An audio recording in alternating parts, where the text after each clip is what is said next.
नमस्कार. तर आपली आजची रेसिपी आहे no maida no yeast cheese burst pizza. तर ही रेसिपी समजून घेण्यासाठी हा व्हिडिओ शेवटपर्यंत नक्की बघा. तसंच ही रेसिपी आवडली असल्यास माझ्या चॅनलला लाईक शेअर आणि सबस्क्राईब करा. तर यासाठी मी एका बाउलमध्ये साधारणतः पाव कप दही घेतलं आहे. त्यामध्येच अर्धा चमच बेकिंग सोडा, बेकिंग पावडर आणि चिमूटभर साखर घालून असं मिक्स करून घेतलं आहे. त्यामध्ये साधारणतः पाव कप रवा, बारीक रवा घालून थोडंसं रवा भिजण्यासाठी दूध ॲड करून हे मिश्रण असं बाजूला ठेवून दिलं आहे. पिझ्झाच्या टॉपिंगसाठी मी इथे शिमला मिरची अशी उभी चिरून घेतली आहे. इथे लाल आणि पिवळी शिमला मिरची मी वापरलेली आहे. त्यासोबतच कांदाही मी इथे उभा स्लाईस करून घेतलेला आहे. तर अशा प्रकारे आपल्याला तुम्ही तुमच्या आवडीनुसार तुम्हाला ज्या भाज्या हव्या असतील त्या भाज्या इथे वापरू शकता. आता जे रवा आपण मिक्स करून ठेवला होता त्यामध्ये मी पाव कप गव्हाचं पीठ घालून घेतलं आहे. थोडंसं मीठ घालून असं रफली मिक्स करून घेतलं आहे. इथे आपल्याला असं मिक्स करून घ्यायचं आहे. हे पीठ मळण्यासाठी किंवा या पिठाचा गोळा तयार करण्यासाठी मी इथे पाण्याच्या ऐवजी दुधाचा वापर करून घेणार आहे.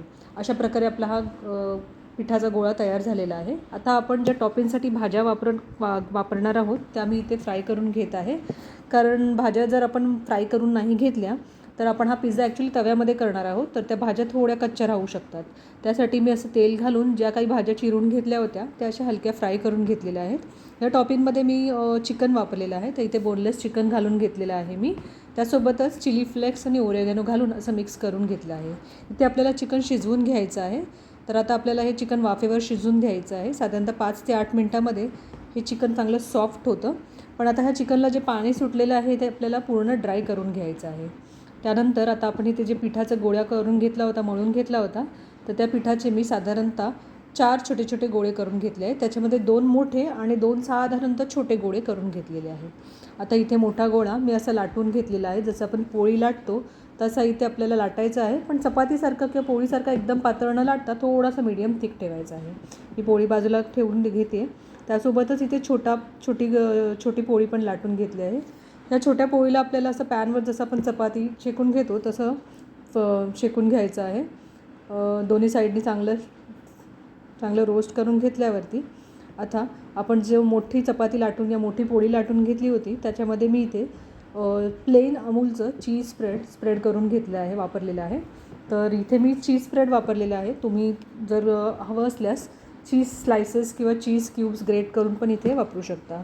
साधारणतः 3 ते 4 चमच प्लेन चीज स्प्रेड मी इथे असं पोळीवरती चांगलं स्प्रेड करून घेतलं आहे. चारी साईडनी पूर्ण इव्हनली स्प्रेड करून घेतल्यावरती आपण जी छोटी पोळी चांगली रोस्ट करून बनवून घेतली होती ती अशी इथे ठेवून चांगलं दाबून घ्यायचं आहे आणि असे कॉर्नर्स त्याला आपल्याला फोल्ड करून घ्यायचे आहे.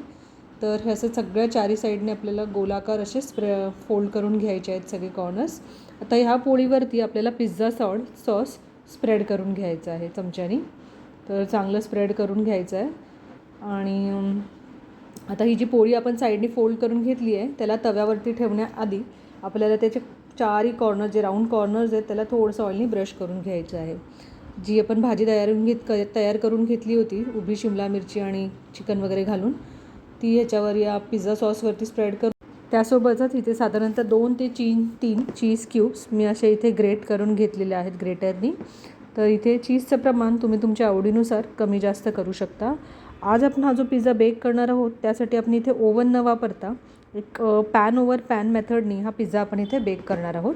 तर त्यासाठी मी जी खालची पोळी होती ती तर छान बेक होऊन जाईल, पण वरची पोळी कच्ची राहू नये म्हणून मी त्याला चांगलं रोस्ट करून घेतलं होतं.